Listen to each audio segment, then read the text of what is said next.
Quel est le plus petit truc que je puisse voir avec mes propres yeux? Un grain de riz? Un grain de sable? C'est l'échelle de 1 millimètre. Quel est le plus petit truc que je puisse voir avec un microscope? Une bactérie? C'est l'échelle de quelques micromètres. Peut-on voir des choses plus petites encore que le micromètre? Peut-on voir plus petit encore, invisible au microscope? Des objets de quelques centaines d'atomes? C'est l'échelle du nanomètre et l'émergence des nanotechnologies. Bonjour à tous et bienvenue dans ce nouvel épisode de Ugly. Aujourd'hui, nous allons parler des nanotechnologies et du transhumanisme. Et autour de quelques pretzels fort savoureux, nous avons donc Christian, Nicolas, Christophe et moi-même. Nous sommes en février 2013 et c'est l'épisode numéro 7.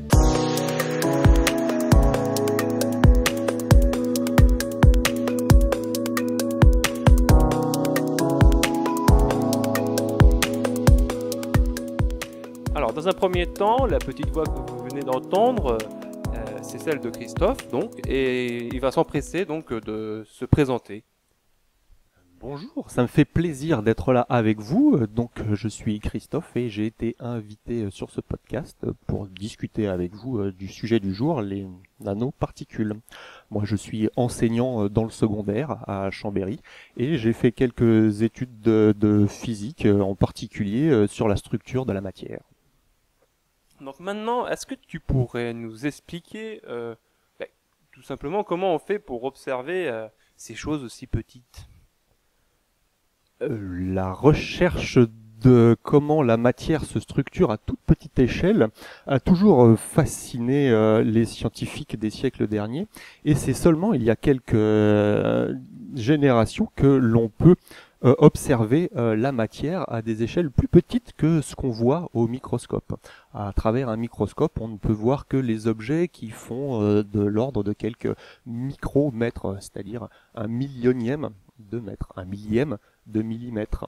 Les microscopes ne peuvent pas avoir un rendu plus précis que ça. On est techniquement limité par le fait que la lumière visible ne peut pas voir les choses plus petites que leur propre longueur d'onde.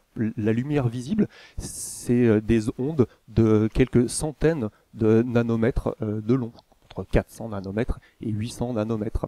En dessous de cette échelle, la lumière n'est pas suffisante pour observer, et donc les microscopes ne peuvent pas voir ces objets plus petits que cette longueur d'onde-là. Par contre, il y a d'autres moyens de voir les objets plus petits, d'autres technologies que l'on a développées, en particulier en envoyant des rayons électromagnétiques d'une fréquence plus élevée, c'est-à-dire des longueurs d'onde plus courtes, les rayons X par exemple, ou en observant à travers d'autres rayonnements. Par exemple, on peut envoyer des faisceaux de neutrons pour voir l'infiniment petit à des échelles encore plus petites. En voyant et en pouvant observer, on peut aussi manipuler. Et depuis quelques décennies, on est maintenant capable de fabriquer des objets à notre loisir qui sont de la taille de quelques centaines, voire quelques dizaines d'atomes seulement. Alors oui, les nanosciences, en effet, c'est une foison de possibilités qui nous permettent d'interagir sur plusieurs domaines. Donc ça peut être les domaines de la santé, de l'environnement, de l'informatique, et que sais-je encore, hein. On n'a pas encore tout exploré à ce niveau-là. Donc Nicolas, est-ce que tu peux nous parler un petit peu de ce que tu as pu retenir au niveau de la santé, ce que proposent les nanotechnologies? Oui, bien sûr, je vais essayer de vous détailler ça. Alors, on pourrait donc commencer par voir au niveau médical les avancées, en fin de compte, dans la lecture de la matière à une échelle aussi petite, permet, en fin de compte, à la médecine de voir les maladies à une échelle équivalente, à une échelle si miniature qu'elle permet, en fin de compte, d'être bien plus précis, tout simplement. Précis dans le diagnostic et précis dans le dépistage. Voilà, on va pouvoir, en fin de compte, si vous voulez observer les maladies à une échelle tellement petite qu'on peut même voir la maladie avant qu'elle ne se déclare, chose qui il me semble pas possible dans toutes les maladies, en tout cas. Par exemple, les cancers. quelque chose qui est très difficile déjà à diagnostiquer et à lutter contre, peuvent être maintenant observables à un point de c'est infiniment petit et permettent donc d'être observables très rapidement, avant même que le cancer ne commence à se généraliser, tout simplement. Là, c'est dès qu'il y a, en fin de compte, une cellule qui est atteinte, elle va, en fin de compte, créer une transformation à l'échelle de l'infiniment petit que les nanotechnologies vont maintenant permettre au niveau médical de reconnaître. Donc ça, c'est un grand pas déjà. Voilà, c'est ça, c'est qu'en fait, les cellules, chaque cellule, qu'elle soit saine ou malade, ont une signature. Et cette signature, en fait, elle est, je vais dire potentiellement, mais non, elle est reconnaissable grâce finalement à des petits récepteurs, donc à l'échelle nanométrique, donc qui en effet permettent de reconnaître cette signature, de la signaler. Et donc en fait de pouvoir agir au plus vite à la source même de la maladie en question qui est en train de se développer, sachant que vu que c'est infiniment petit, si vous voulez, on le voit même pas à l'œil nu, donc on peut interagir plus rapidement sur des zones beaucoup plus petites et donc éradiquer plus facilement. Alors, 2 questions du néophyte que je suis face à ces révélations, car c'en sont. Premièrement, est-ce qu'on parle de présent, d'avenir ou de science-fiction à propos de cet état de fait? Et deuxièmement, est-ce que c'est accessible à tous? Si vous me répondez que c'est du contemporain, est-ce que moi je peux aller à l'hôpital et demander à être traité nanotechnologiquement? Alors, pour les informations que j'ai pu tirer sur ce sujet-là, les diagnostics existent. Ils commencent en fait à se développer, mais pas encore à grande échelle. C'est encore de l'expérimental, mais dont la preuve est faite que ça fonctionne. C'est pas tout à fait ça, parce qu'en fait, c'est tout simplement que c'est pas en Europe que c'est encore possible. C'est-à-dire qu'il y a que 50 hôpitaux en Amérique, enfin aux États-Unis, qui ont la possibilité, grâce à des machines sophistiquées, oui, onéreuses, mais en même temps la méthode n'étant pas onéreuse, je pense qu'ils arrivent à s'y retrouver avec des méthodes classiques, voire même ça doit être peut-être moins onéreux, parce qu'il y a beaucoup moins de manipulations à faire. En gros, pour vous expliquer le principe, c'est qu'il y a des machines qui avalent des plaquettes dans lesquelles ils ont mis justement ces fameux récepteurs qu'on appelle qui détectent en fait les biomarqueurs. Et en fait, ces biomarqueurs, une fois qu'ils sont détectés, sont interprétés par l'ordinateur et en gros, il nous sort en gros toutes les anomalies ou les choses qui sont saines sur un morceau de papier, comme on l'aurait en ayant fait, par exemple, une prise de sang à l'hôpital et qu'on nous aurait ressorti nos taux de X ou Y chose. Voilà. Donc oui, ça existe déjà.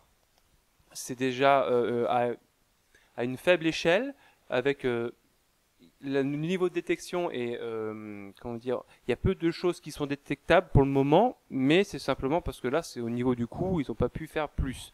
Mais s'ils voulaient détecter d'autres choses, ils mettraient ce qu'on appelle donc d'autres récepteurs, des ligands, et qui permettront donc de détecter moult et moult maladies. Alors, je sais que les nanotechnologies ne s'arrêtent pas au milieu médical, mais puisqu'on parle du milieu médical, moi j'ai une question, forcément. Qu'est-ce que je risque ? Les risques, c'est difficile à dire dans la mesure où faut savoir qui est-ce qui utilise cette nanoscience, quoi. C'est-à-dire, si c'est le médical qui l'utilise, les scientifiques, etc., et les médecins, on peut croire tout de même que ce qu'ils vont faire sur toi avec cette technologie, c'est censé être bon pour toi. Là où ça peut s'appliquer et ça peut être problématique, c'est si vous allez vous faire des séances de je ne sais trop quoi pour améliorer je ne sais trop quoi encore, avec des gens que vous ne connaissez pas, oui, vous pouvez potentiellement tomber sur un charlatan qui va vous faire n'importe quoi et déglinguer votre système immunitaire ou votre biologie, quoi. Alors, je veux bien croire naïvement, parce que j'ai foi en l'humanité, que la science médicale est bonne pour moi et est faite pour me réparer, pour faire en sorte que j'aille mieux. Mais si on retourne à l'époque de Marie Curie, justement, à l'époque, le radium était bon pour l'homme, d'après ses dires. Depuis, on est revenu dessus. Alors, est-ce que actuellement, on part du principe que la nanotechnologie est quelque chose de fiable? Est-ce que ça a été mis à l'épreuve, entre guillemets? Ou est-ce qu'on en est encore à l'épreuve de l'apprenti sorcier? Alors, je vais me permettre de donner mon avis déjà sur la pertinence de ta question. Je pense que c'est la question la plus pertinente que nous devrions traiter aujourd'hui. Essayer de faire la part entre ce qui relève des études scientifiques en ce moment, en 2013, et de ce qui relève des perspectives de ce qu'on peut attendre des nanotechnologies dans le futur. Ça va être la même frontière qu'entre ce que je peux attendre des nanotechnologies si je vais dans un hôpital aujourd'hui et ce que je peux attendre des nanotechnologies dans un livre de science-fiction acheté au rayon fantasy d'une librairie par exemple. Et sur le domaine médical en particulier, puisque les nanotechnologies peuvent avoir plein d'applications en dehors du domaine médical, hein, dans l'environnement, dans l'informatique, on en parlera tout à l'heure. Au niveau médical, il me semble que tout n'est encore qu'au niveau de la recherche en ce moment et il n'y a pas d'application thérapeutique en ce moment. Je ne peux qu'avoir beaucoup d'espoir pour l'avenir de cette discipline, mais aujourd'hui tout est en phase de recherche et il va falloir faire le tri entre les dangers et les bénéfices et faire le tri entre les deux. Et c'est certainement au conseil de éthique scientifique de trancher là-dessus. Nous autres, messieurs lambda, qui ne connaissons pas assez, on n'a pas assez de recul encore aujourd'hui pour faire le tri entre les deux. J'avais juste une remarque, c'est qu'au niveau médical, on peut, pour ce que j'en ai compris, c'est que au niveau du diagnostic, c'est fonctionnel. C'est simplement pas encore rentré dans une phase de diffusion, mais le processus fonctionne et il existe. Ça, c'est déjà établi. Après, il va pouvoir s'élargir. Ils n'ont pas encore, en fait, c'est-à-dire qu'on pourrait en quelque sorte envisager une fiche établissant toutes les pathologies potentielles de l'être humain. Et là, en fin de compte, les nanotechnologies au niveau du diagnostic n'ont pas encore un répertoire très large. Voilà, il est en train de se développer peu à peu. Mais l'exercice du diagnostic à cette échelle-là fonctionne déjà. Après, par contre, il fonctionne surtout, ce que je voulais dire, c'était au niveau à l'échelle humaine. Hein. Ce n'est pas de l'expérimental ce n'est ni de la théorie ni sur l'animal, c'est vraiment sur l'être humain. Ils ont déjà porté ces essais. Enfin, disons qu'ils sont en cours. C'est-à-dire qu'en fait, ils ont fait, au départ, ils ont fait tout ce qui était théorique. Après, ils ont fait des essais sur les animaux, où ils ont vu que ça fonctionnait très bien. Par exemple, la régénération du cartilage, la régénération de la peau, etc. Et maintenant, ils font des essais cliniques sur l'être humain. Ça n'est qu'au stade d'essai, quoi. C'est pas généralisé. Oui, mais c'était là où je voulais bien faire la distinction. C'était que au niveau du dépistage et au niveau des diagnostics, on en est déjà au stade au stade humain. Alors que pour ce qui est par contre du thérapeutique et de la réparation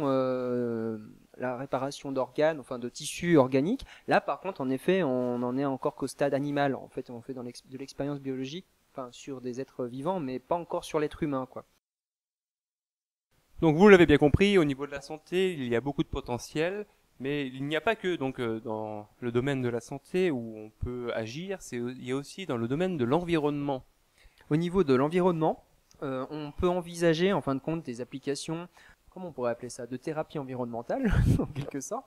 C'est qu'à l'échelle du nano, on va pouvoir, ils l'ont déjà fait, créer des particules qui ont été essayées pour par exemple nettoyer une eau contaminée ou encore nettoyer un sol contaminé par un élément chimique qui soit sorti de notre activité industrielle. Il y a aussi des possibilités au niveau énergétique.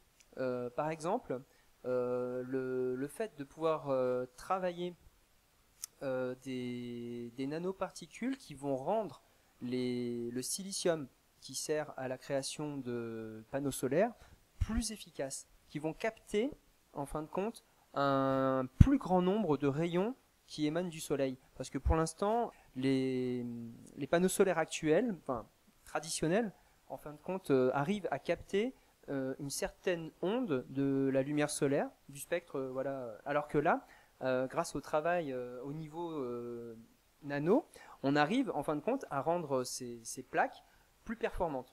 Enfin, en tout cas, voilà, tout le spectre en fait arrive à être capté, ce qui fait que ça décuple, ça arrive à rendre en fin de compte l'énergie solaire avec les panneaux rentable, tout simplement, parce que ça capte beaucoup plus d'énergie qu'auparavant. Ça, c'est une des applications concrètes. Alors, si j'ai bien compris, autant tout à l'heure, quand on parlait du domaine médical, on parlait de sauver des vies. Là, quand on parle du domaine environnemental, si on accepte cette spécificité sur les panneaux solaires et leur rentabilité, on utilise surtout les nanotechnologies pour réparer les bêtises de l'homme. Oui, c'est une des possibilités, et c'est quand même pas si mal, parce que vu le mal qui a déjà été fait dans notre manière le mode de vie de notre société, quoi, qui externalise beaucoup de pollution, là, c'est peut-être une piste pour pouvoir récupérer, sauver les meubles, si j'ose dire, en fin de compte, au niveau environnemental. Tout à fait, Christian, je crois que tu as mis le doigt dessus. Les nanoparticules, en premier, elles sont dans l'atmosphère comme un déchet de notre activité humaine. Les pots d'échappement, par exemple, de nos voitures ou des usines envoient dans l'atmosphère des particules de différentes tailles. Pour la plupart, quand c'est des poussières, quand elles tombent dans nos poumons, on arrive à les assimiler ou à les recracher. Par contre, les particules de la dimension nanométrique, elles rentrent directement à l'intérieur de nos cellules. Et les nanoparticules dans l'atmosphère risquent de devenir un véritable problème de pollution dont il faudra se débarrasser. Et un des moyens pour nettoyer notre environnement, l'eau, l'atmosphère, nos aliments, ça va être d'utiliser des nanoparticules capables de nettoyer ces nanoparticules-là. Alors, il y a une chose que je comprends pas. Est-ce que c'est un problème récent, les nanoparticules? Est-ce qu'elles ont toujours été là et que maintenant qu'on peut les percevoir, on commence à les traiter, à s'en occuper et à voir ce qu'on peut faire avec? D'où viennent ces nanoparticules? Malheureusement, j'ai quand même l'impression que c'est un problème récent. Dans l'atmosphère jusqu'à là, il y avait toutes les déjections que pouvait apporter la nature. Je prends par exemple un volcan qui crache des poussières dans l'atmosphère, mais c'est toujours des poussières qui sont bien plus grosses que les particules dont on parle aujourd'hui. Les pots d'échappement et les produits de combustion de produits chimiques créés par l'activité humaine sont plus petites que celles que peut produire la nature, et donc c'est un problème assez nouveau dû vraiment à l'activité humaine, je pense. Moi, ce que j'avais compris, c'était surtout que les molécules, ça, c'est ce qui compose la vie, ce qui compose tout ce qu'il y a sur Terre, et simplement que à l'époque, on traitait des problèmes, que ce soit environnemental, médical, à l'échelle moléculaire visible par les microscopes qu'on avait avant, mais on n'avait pas du tout connaissance de ce genre de cet univers-là, donc on pouvait pas interagir ou trouver de solutions qui permettaient de, par exemple, comme on parlait de la combustion du diesel, on pouvait pas prétendre à une meilleure combustion ou à une combustion à 100% de ce gasoil si on ne connaissait pas cet univers-là de la nanotechnologie. C'est ça, on a fait avec ce on pouvait voir que des molécules à l'échelle microscopique. Maintenant, on voit les molécules à l'aspect nanoscopique, et donc on s'aperçoit que on s'était arrêté en cours de chemin, et que là maintenant on peut aller encore plus loin pour traiter des choses encore beaucoup plus spécifiques, et avec des moyens moindres, parce que étant dans l'infiniment petit, on va traiter avec des choses infiniment petites et donc avec des quantités moindres. Je pense que c'est pas une question de dire on le faisait pas, c'est simplement qu'on ne pouvait pas le faire, c'est tout. Et que maintenant, oui, je voulais rebondir là-dessus aussi, on disait que l'homme créait des problèmes, et en gros l'homme après créait des solutions pour pouvoir pour résoudre tout ça. Mais ça a toujours été comme ça en fait. L'homme a toujours créé des problèmes, que ce soit environnemental, sociologique, politique. On a toujours créé des problèmes et on a toujours cherché des solutions. Donc là, c'est ni plus ni moins. On a créé des problèmes avec la pollution de l'eau, avec la déjection de pollution, tout ce que vous voulez. Enfin bon, tout ce qui fait que la Terre va mal. Bon, maintenant, bah, on a des moyens pour contrecarrer ça. Et quand on va trouver encore des moyens pour rendre la vie l'air plus pur, la vie plus belle, on va sûrement encore trouver d'autres problèmes, ce qui soulève justement les problèmes que peuvent provoquer et les problèmes qu'on ne connaît pas et que peuvent provoquer donc ces nanoparticules. C'est-à-dire on veut appliquer des choses sur la nano on veut appliquer des procédés nanotechnologiques, mais on ne connaît pas encore toutes les conséquences. Et à ce que j'ai pu comprendre, il faudrait quand même plusieurs décennies de tests pour savoir si ce que l'on utilise sera effectivement positif ou malheureusement négatif. Donc le problème est là, quoi. C'est est-ce que on se lance là-dedans, enfin on se lance là-dedans de toute manière, mais en gros on a le droit de se poser la question, même si la machine est en marche, du bien fondé de cette nouvelle technologie. Ouais, moi je voulais développer un peu ton axe. C'est simplement savoir maintenant, nous en tant que citoyens, parce que nous quatre, nous sommes ici présents dans le débat, nous ne sommes pas donc d'experts, de scientifiques ou de chercheurs, voilà, sur la question. Mais néanmoins, maintenant qu'on voit que de grands pas ont été faits au point que d'hypothèses, on en est arrivé à faire des expériences sur le vivant, des expériences sur l'environnement, avec déjà des résultats avérés à court terme. C'est vrai qu'il faut mettre ça aussi en perspective. C'est qu'on ne sait pas, bien sûr, forcément, faute de temps, pour l'instant, la matière étant toute récente, quelles peuvent être après les conséquences de ces manipulations que la science arrive à faire maintenant. Savoir donc si peut-être les citoyens lambda peuvent avoir leur mot à dire sur le débat, savoir s'il serait pertinent ou pas de voir ça se diffuser, je veux dire, dans notre société. Je ne parle pas du fait de faire des avancées scientifiques dans les laboratoires, qui restent confinés dans la recherche, mais à les voir déjà exposés dans notre environnement ou dans nos sociétés, tout simplement. Donc en d'autres termes, ce que tu nous proposes, c'est de dresser une gigantesque passerelle entre le monde purement technologique et médical et le monde purement politique. Oui, parce que le monde politique, c'est le monde réel, si j'ose dire. Dans le sens où je veux dire qu'il nous concerne tous après concrètement. Enfin, politique et économique, parce qu'il faut pas se leurrer. Il y a des enjeux commerciaux qui sont bien sûr derrière tout ça. Donc auront-ils la sagesse de patienter pour savoir quelles peuvent être les conséquences à terme. Juste une crise sanitaire qui était assez éloquente au siècle dernier, l'amiante, tout simplement, qui avait été mise en avant comme quelque chose de formidable pour l'isolation et autres, et dont on n'avait pas vu encore le risque au niveau de la santé, qui est apparu très tard avec toutes les conséquences désastreuses qu'on connaît. Voilà, donc c'est le même genre de questions qu'on peut se poser par rapport à ça. Est-il trop tôt pour voir apparaître tout ça dans notre quotidien ou pas? Je me pose la question, c'est vrai. En effet, ouais. Donc en fait là, ça on aura l'occasion d'en parler un tout petit peu après.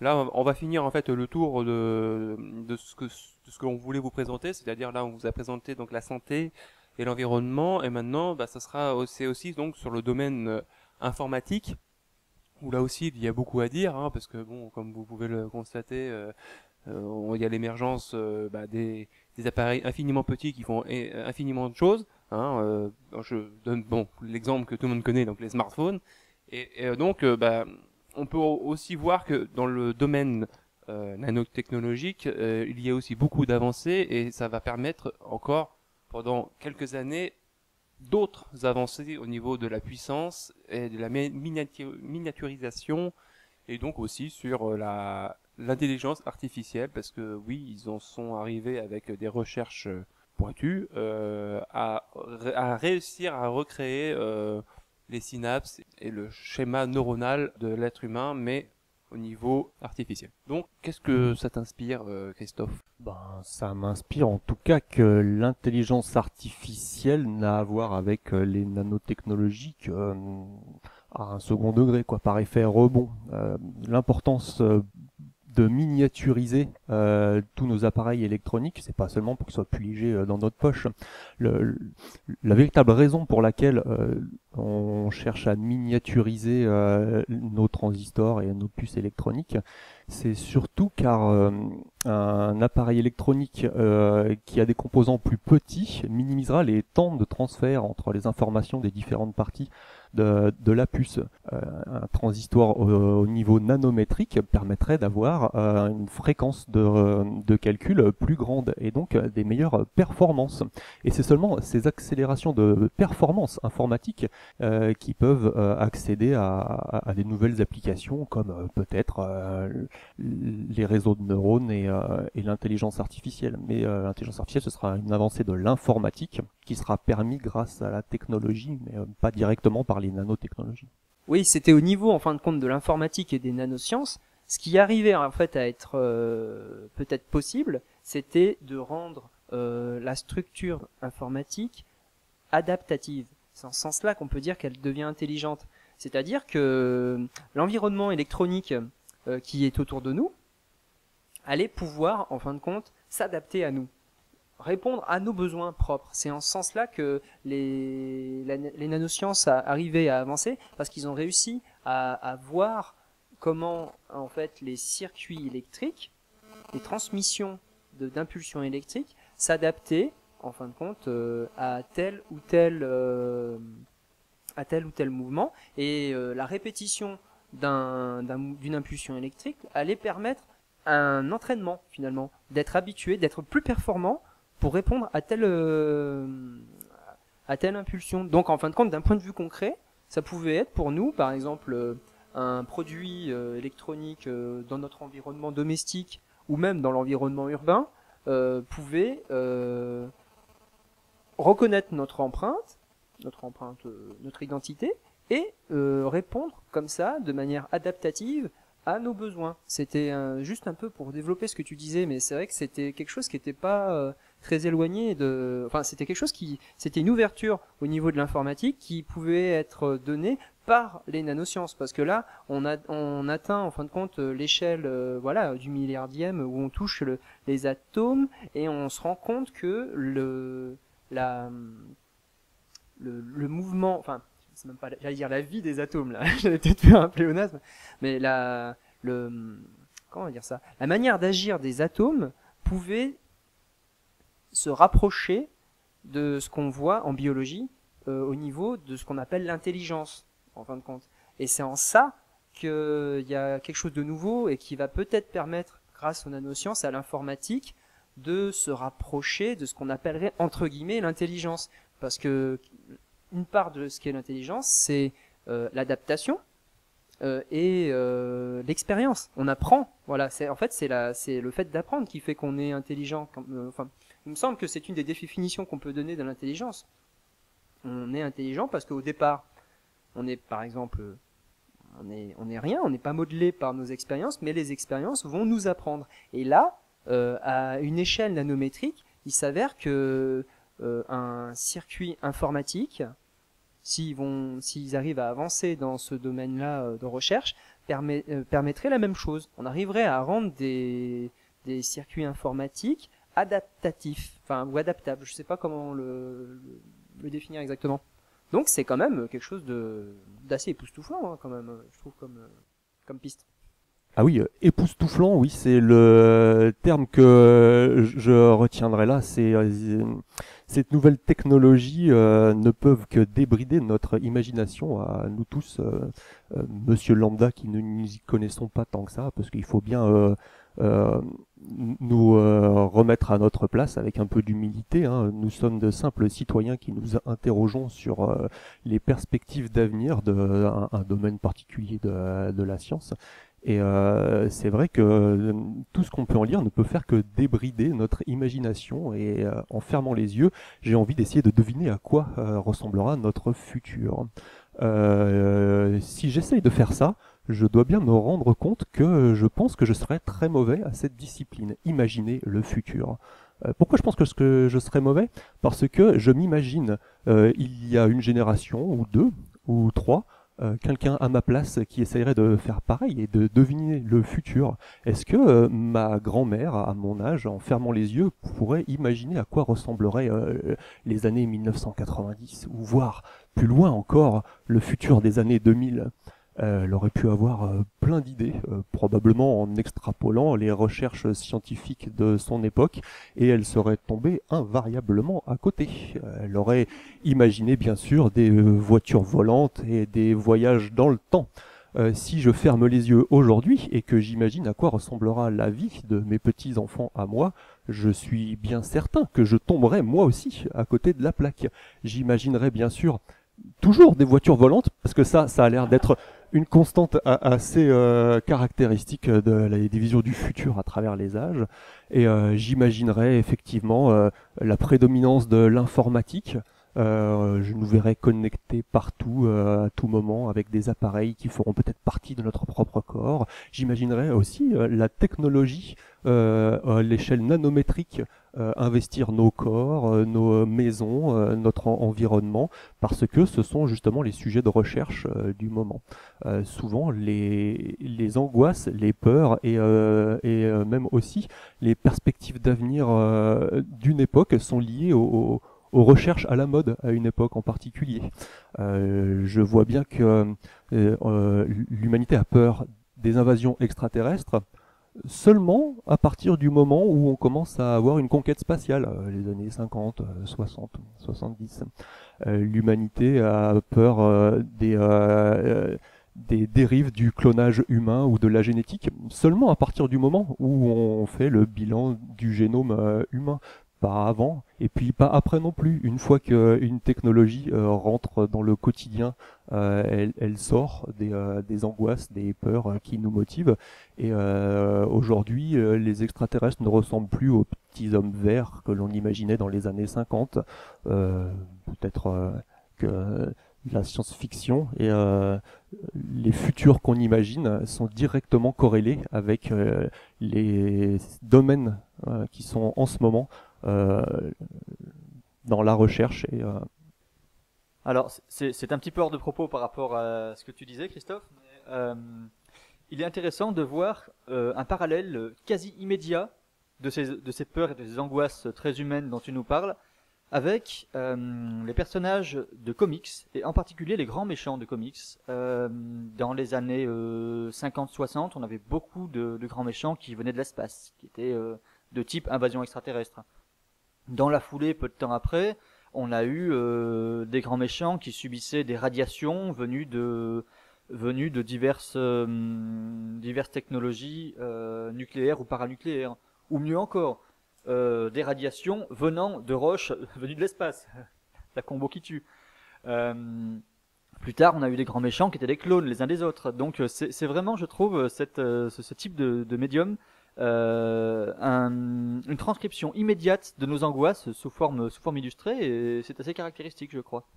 Et je pense que les angoisses en ce moment, là, au début du 21e siècle, en 2013, elles vont être principalement catalysées par la génétique et les nanotechnologies, effectivement. De toute manière, c'est bien connu, tout ce qui est inconnu fait peur. Hein. Donc de toute manière, en fait, à t'écouter, ce que je ressens, c'est que dès qu'il y a du changement, on a peur. Ce qui est étonnant, parce que dès qu'on a des changements dans les smartphones, on n'a plus peur, là. C'est une parenthèse. Moi, je nuancerais juste un petit peu en disant oui, dès qu'on ouvre une nouvelle frontière, souvent par la science, parce que c'est vrai que c'est un peu le moteur de notre société, en tout cas au niveau des découvertes, il y a aussi l'aspect peut-être d'angoisse, mais il y a aussi l'aspect d'espoir. Parce que c'est vrai que c'est quand même porteur d'espoir aussi, il faut pas non plus tout noircir quand même malgré tout. Ça peut être justement d'ailleurs les deux côtés qu'on va voir au niveau de la fiction, c'est-à-dire soit un côté, comment dire, tyrannique, apocalyptique, enfin vraiment avec un avenir noir, ou le contraire, utopique. Par contre, où on voit à chaque fois voilà le meilleur des mondes. Enfin, non, c'est peut-être pas une bonne référence, mais prendre disons voilà une société parfaite, oui, une société utopique, je trouve pas d'autres mots pour l'exprimer, en se disant voilà là les nanotechnologies vont peut-être nous permettre d'être meilleurs, nous permettre de vivre plus longtemps, de ne plus connaître la souffrance, ou voilà peut-être nous rendre plus sages, je ne sais pas de quelle manière, tellement les perspectives semblent très très larges.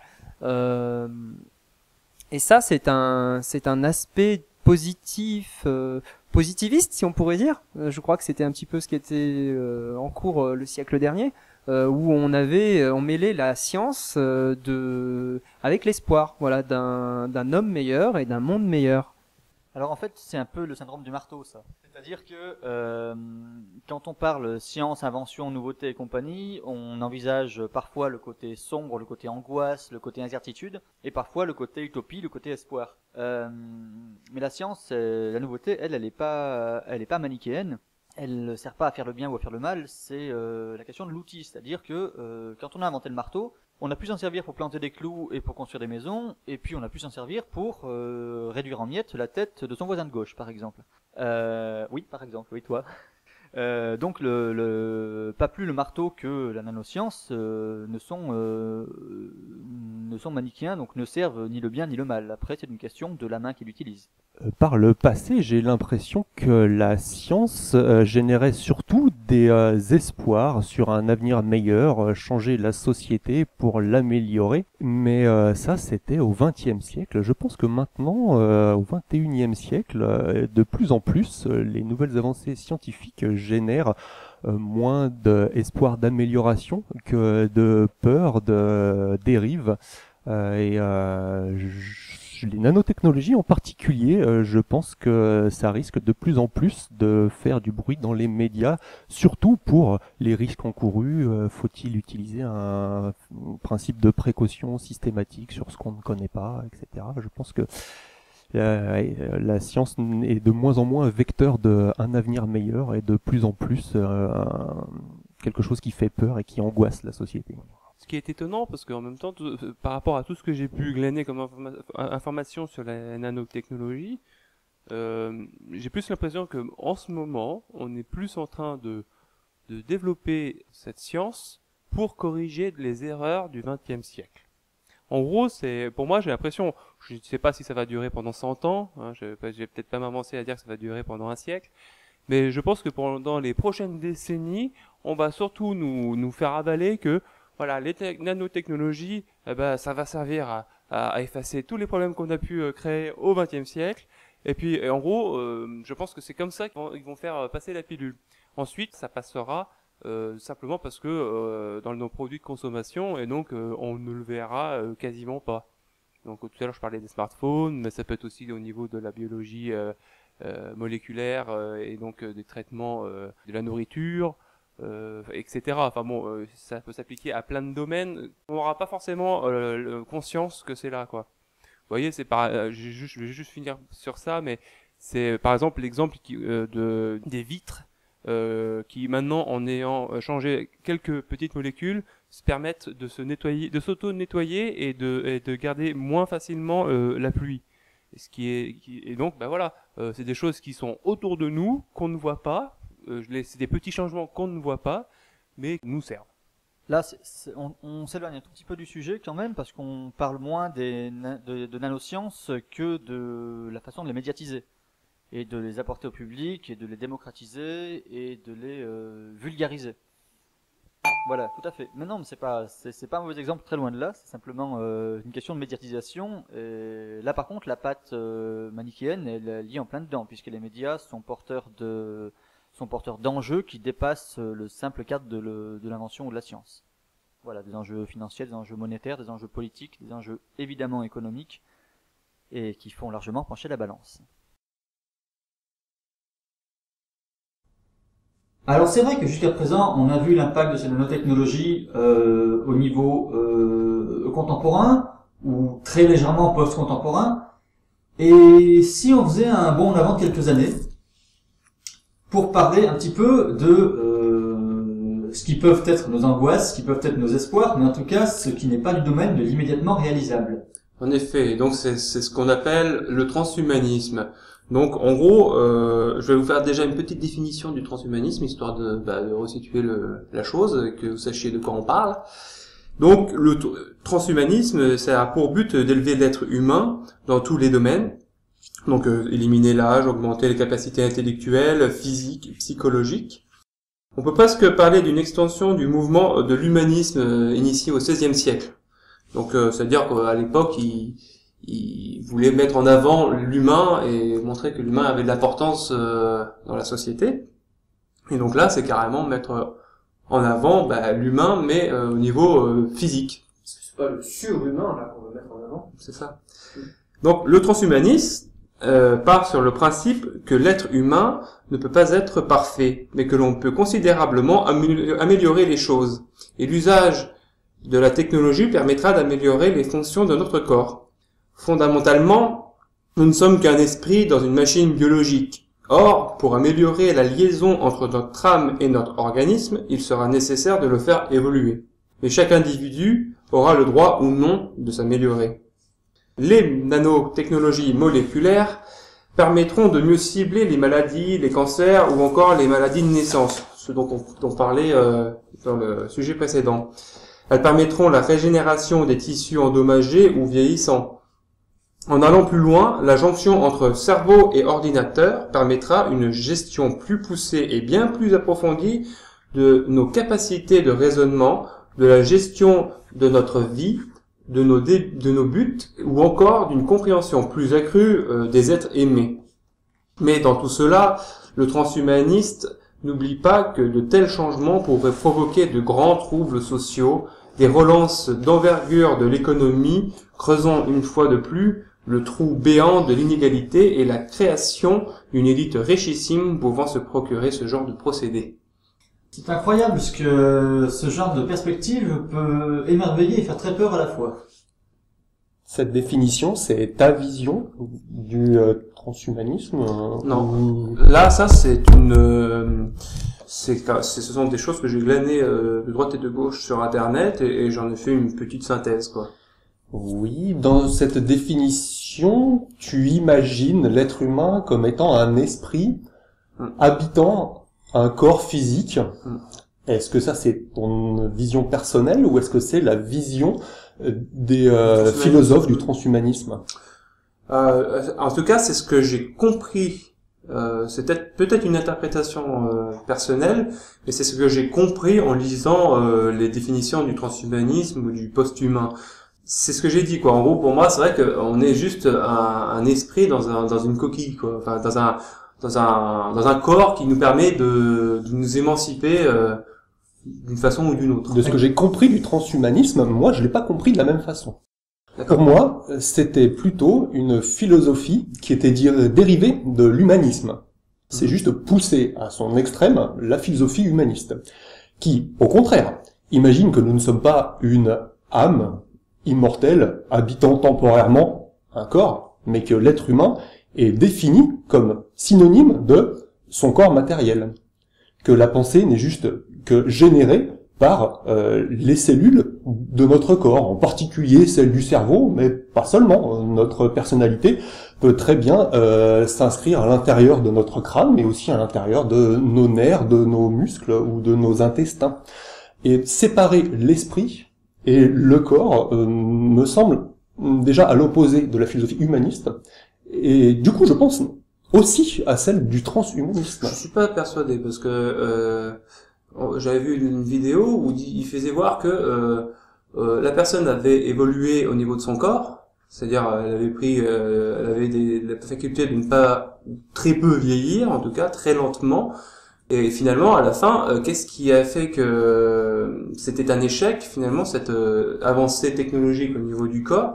C'est que au niveau de l'esprit, ça n'avait pas suivi. C'est-à-dire qu'en gros, enfin, c'était qu'une fiction, hein, mais je trouvais ça assez révélateur. En gros, à la fin, oui, le corps était sain, était parfait et ne vieillissait pas, mais par contre, l'esprit, lui, il continuait d'avancer et en gros a ressenti ce manque de l'être humain qui est d'évoluer, de régresser après, donc d'évoluer au début et après de régresser pour devenir vieux et après mourir. Et ça, l'esprit, alors soit on le captera correctement au bout d'un certain temps, c'est-à-dire qu'on arrivera à associer la vie qui durera longtemps avec l'esprit, ou on n'y arrivera pas, et donc ça provoquera des problèmes psychologiques. On est d'accord qu'on parle de conjecture, là, d'anticipation. Ah oui, bien sûr. Moi, je ne fais qu'anticiper et imaginer les problèmes que ça pourrait donner. Très bien. Après, c'est vrai que c'est assez personnel. C'est-à-dire que moi, c'est vrai que moi, j'ai une conception de l'esprit qui est complètement différente. Pour moi, l'esprit est dissocié du corps. Le corps est simplement un catalyseur. Si je pousse le raisonnement au bout, que je me demande, qui suis-je? Ma personnalité, moi, Christophe. Serais-je le même si je me coupe un bras? J'imagine que oui. Peut-être même me le remplacer par un bras mécanique. Serais-je le même si on me coupe tous les membres? Probablement oui, je serai à peu près la même personne. Serais-je le même si je ne garde que ma tête et qu'on arrive, je ne sais pas, par des moyens technologiques à faire survivre ma tête? Oui, je peux imaginer que la plupart de ce que j'étais restera ce que je suis. Serais-je encore le même si on garde uniquement mon cerveau, comme on enlève ma faculté de parole, mes yeux, mes oreilles, le contact avec le monde? Là, je commence à me demander si je serais toujours Christophe, ou si je serais quelqu'un d'autre. Serais-je encore le même si on ne garde que les informations stockées dans mes neurones, dans un disque dur par exemple, et qu'on enlève tout le reste? Là, je vais jusqu'au bout de ce que pourrait être le transhumanisme. Et ça pose la question de, est-ce que moi, je suis dans les cellules de mon corps, ou est-ce que je suis à part, habitant un corps? Est-ce que mon esprit peut être transféré tel quel dans un disque dur? Moi, je ne le pense pas, mais ce que j'ai compris du transhumanisme, c'est qu'une bonne partie de ce mouvement n'imagine pas qu'on puisse rester indemne en enlevant tout du corps physique, et que si on enlève tout ce qui est physique, je pense qu'il ne reste rien. Moi, je vois la pensée pas comme quelque chose de à part du corps.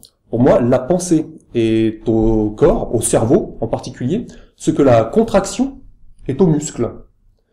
C'est pas quelque chose de à part qui vient habiter le corps, c'est juste un effet secondaire du muscle, c'est la contraction. L'effet secondaire de notre cerveau, notre système nerveux, c'est la pensée. Est-ce que la pensée, alors, serait en fait une déviance de notre corps? C'est ça qu'il faut comprendre. Un produit. Ouais, je pense que la personnalité, c'est un produit. La conscience est un produit des multiples connexions neuronales à l'intérieur de notre mécanique si bien faite du corps humain. Moi, je le prends dans l'autre sens. C'est-à-dire que notre corps, ça sert simplement à nous enrichir, à enrichir notre esprit.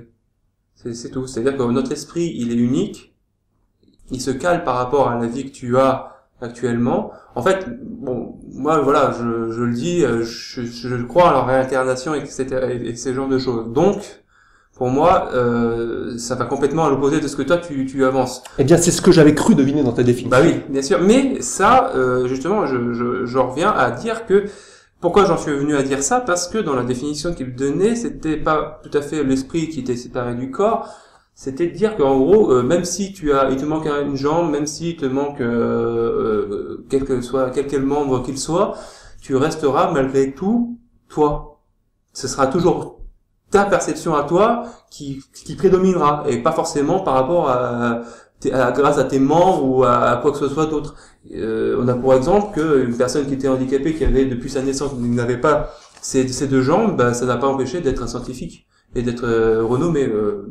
Ça n'a pas empêché une personne comme Roswell d'être président des États-Unis, et alors qu'il avait un handicap et qu'il était sur un fauteuil roulant. Ce que je veux dire, c'est quand même l'esprit qui est à la base de tout, de l'être humain. Pour moi, l'être humain, le corps, c'est ni plus ni moins un outil qui nous permet d'évoluer dans le monde où on est actuellement. Et après, si on prend dans mon raisonnement qu'on a plusieurs vies, bah si tu vas dans une vie, tu te réincarnes dans une autre vie, oui, comme tu dis, le disque dur est remis à zéro, mais ce sera toujours toi, mais avec une situation différente, avec un corps différent, et ça va t'apporter autre chose. Bien sûr, cette autre chose, malheureusement, on ne sait pas ces différentes vies, on ne sait pas à quoi elles vont mener exactement, ou on peut l'imaginer, c'est tout. Mais moi, je pense que c'est comme ça que ça se passe, quoi. Voilà, c'est mon avis à moi. Mais par rapport à la définition qu'il donnait, ça se rapprochait quand même, parce que il disait quand même que c'était vraiment l'esprit qui faisait que nous étions des hommes. C'était notre âme à nous qui faisait qu'on était des hommes, et pas forcément ce qu'on avait physiquement. C'est ça que je trouve c'est pour ça fascinant que de discuter de science-fiction comme ça entre amis, c'est que en spéculant sur ce que pourrait devenir l'avenir ou ce que pourrait nous réserver la technologie, ça nous permet de mettre le doigt sur les conceptions personnelles que l'on a de la vie, l'univers, le reste, l'esprit, le corps. C'est fascinant. Dans ta définition à toi, j'ai noté une deuxième chose. Tu as dit plein d'espoir que probablement dans le futur chacun pourra choisir de améliorer son corps ou pas. Est-ce que tu penses qu'une telle société pourra s'installer où les gens auront le choix de pouvoir s'améliorer ou pas? Alors la définition, elle est pas de moi, hein, c'est un truc qui a été dit, que c'est sur quoi tend le transhumanisme, hein, qu'on soit bien d'accord, c'est pas moi qui ai dit ça, parce que pour moi, bien entendu, ce qui va se passer, ce qui est possible qu'il se passe, en tout cas, c'est que ceux qui ont du fric, ils pourront le faire, ceux qui n'en ont pas, ils pourront pas. Point barre. T'as même pas à choisir, c'est tu le feras si tu peux te le payer, quoi. Je pense que là, effectivement, on a mis le doigt sur une des principales dérives des courant transhumaniste selon moi, c'est les branches qui imaginent que en laissant l'opportunité à notre espèce de s'améliorer ou pas, tout le monde pourra faire un choix éclairé selon ses convictions. Moi, j'ai envie de rester comme Dieu m'a fait, par exemple, si on est religieux, ou de m'améliorer. Mais je pense qu'effectivement, comme toi, ce sera pas possible. Si tous nos voisins ont des performances accrues, j'en voudrais une aussi. Si la société s'organise autour de gens qui sont principalement tous modifiés, je serais exclu de la société si je n'arrive pas à suivre le train en marche. Regarde, il n'y a même pas besoin de se faire une projection très éloignée, et c'est vrai que vous allez dire, je répète toujours la même chose, mais regarde, avec l'avènement des smartphones, des tablettes, des machins, qu'est-ce qui se passe? C'est tout le monde en veut une, parce que si tu n'en as pas une, tu es presque, parce que tu peux toujours vivre sans, mais tu es presque déconnecté du monde, quoi. Déconnecté de la masse d'informations que ça te procure. Et ça crée une forme d'exclusion. Si jamais on n'a pas accès à l'informatique ou si on n'a pas accès aux multimédias, on est un petit peu exclu. Moi, je retournerais dans l'autre sens, parce que on veut nous faire croire, parce qu'il y a des fins commerciales derrière tout ça, que tout ce qu'on nous apporte par cette technologie, d'un point de vue commercial, ça permet de nous ouvrir au monde, d'avoir accès à tous ces médias, à toute cette information qui est disponible sur la toile. Mais je pense qu'à côté de ça, on sait peut-être par contre, on a fermé d'autres portes qui sont plus réelles, plus concrètes, tu vois, sur la société. On se projette sur des objets et on en oublie l'humain, justement, qui est tout nous, et le nôtre. C'est une politique de création de besoins. On a vu ça depuis les années 50 de manière grandissante. Et c'est ce qui me fait peur, moi, dans le transhumanisme, c'est de voir exacerber un point où on va, tel que je le comprends, moi, dans la définition que tu as donnée, c'est qu'on transforme le corps humain en outil, non plus en entité à part entière, mais c'est-à-dire on déshumanise le corps paradoxalement dans le transhumanisme. Oui, mais alors là ça met le point sur qu'est-ce que l'humanité? Est-ce que l'humanité c'est ton corps ou ton esprit? Oui, mais c'est pas là où je voulais en venir. Oui, c'est vrai que c'est une question intéressante, mais là où je voulais aller, le point le plus c'est qu'on va en quelque sorte rendre si on considère le corps comme quelque chose d'un côté matériel, d'un point de vue matérialiste, parce que c'est un petit peu ça, je t'ai entendu dire, c'est considérer le corps comme un outil. Oui. À partir du moment qu'on considère le corps comme un outil, ça veut dire qu'on le considère comme un produit, comme quelque chose qui sert à produire, en tout cas. Et du coup, toi, ce côté productiviste, ça veut dire qu'il va chercher la performance. Tu comprends? Quand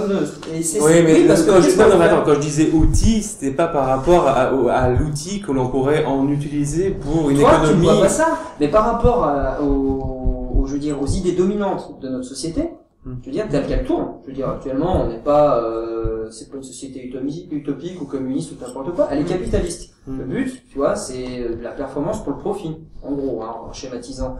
Eh bien, je trouve que le risque est grand de vouloir ça va marchandiser le corps humain, tu comprends? Et ça va créer encore, comme tu le disais, de nouvelles inégalités. Moi, je le vois vraiment comme ça, c'est le trou béant encore qui se présente.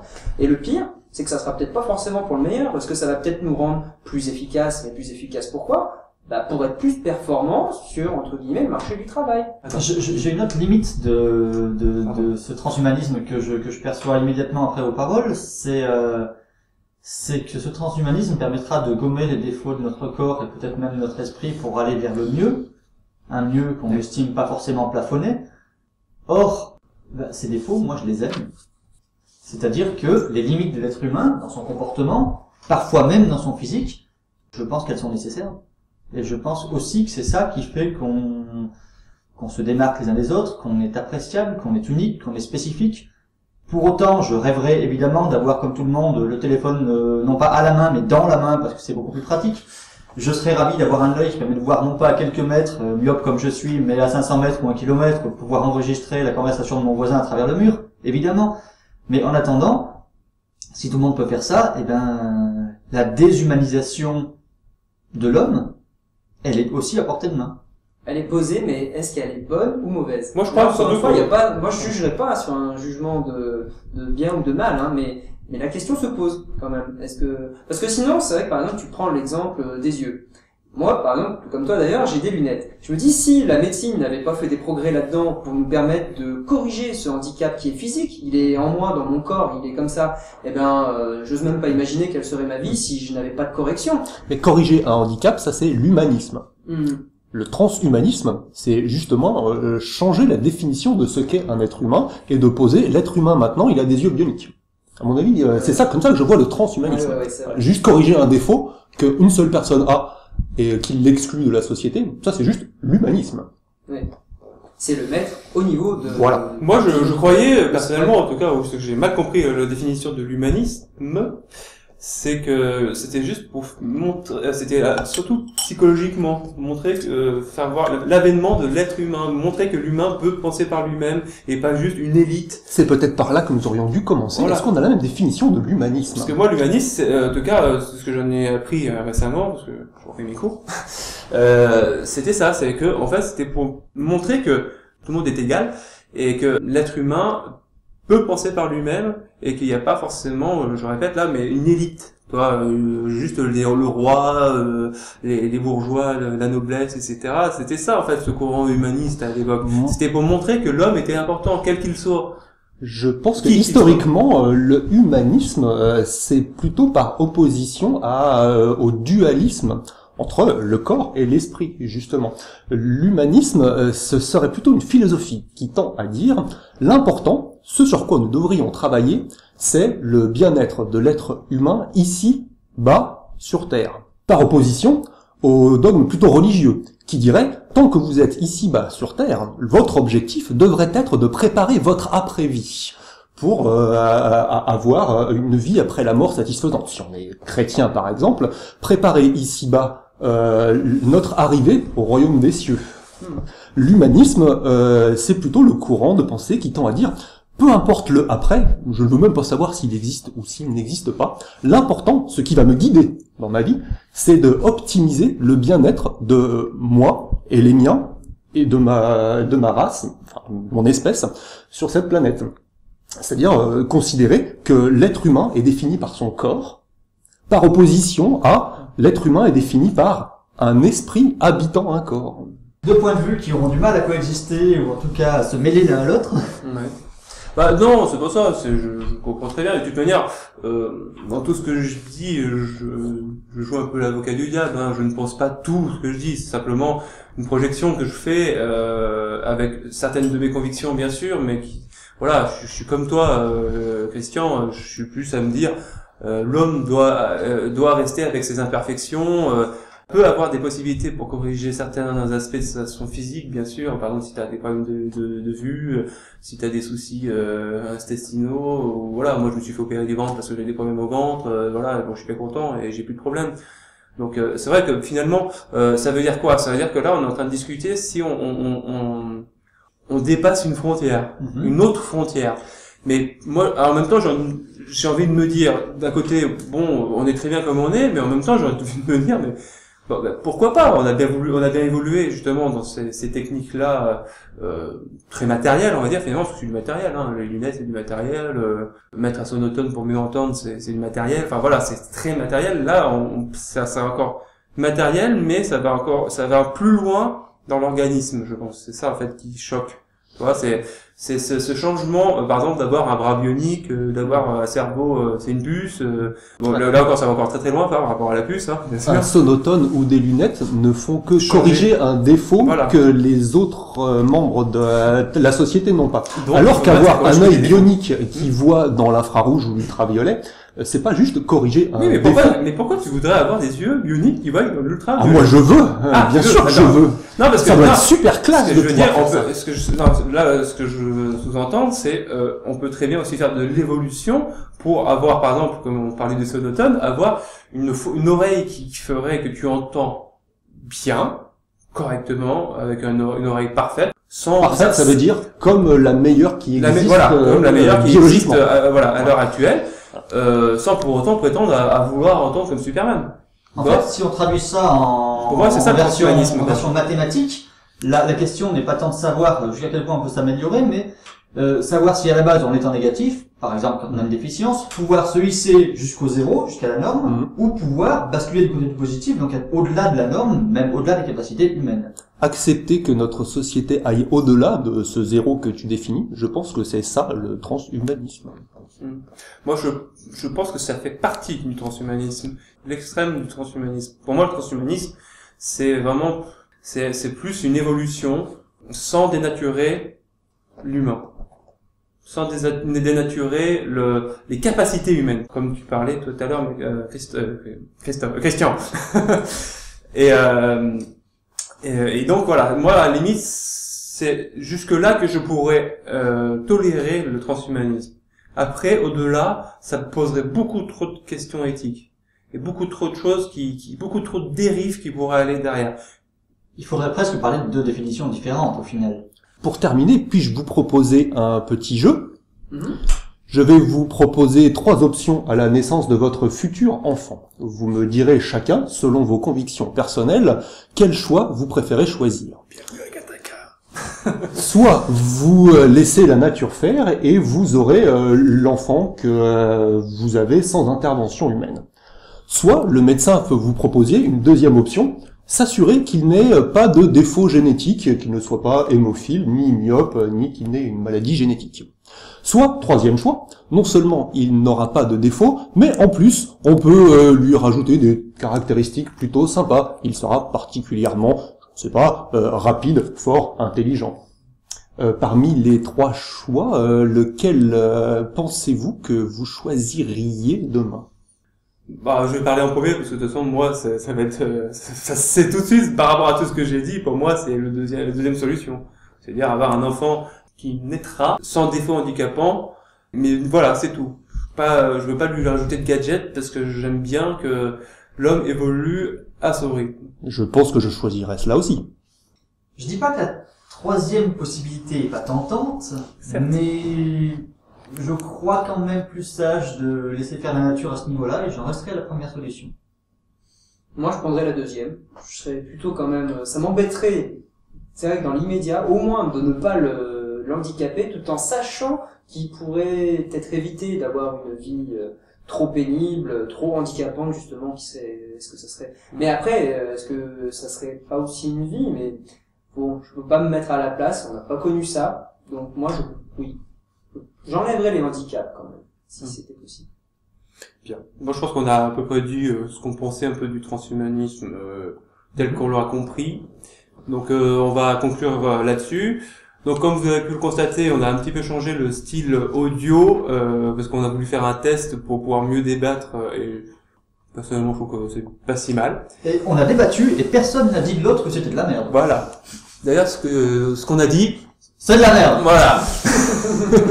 Donc voilà, on vous souhaite une bonne continuation et puis continuez à écouter des podcasts, à vous cultiver. À la prochaine. À bientôt. Au revoir.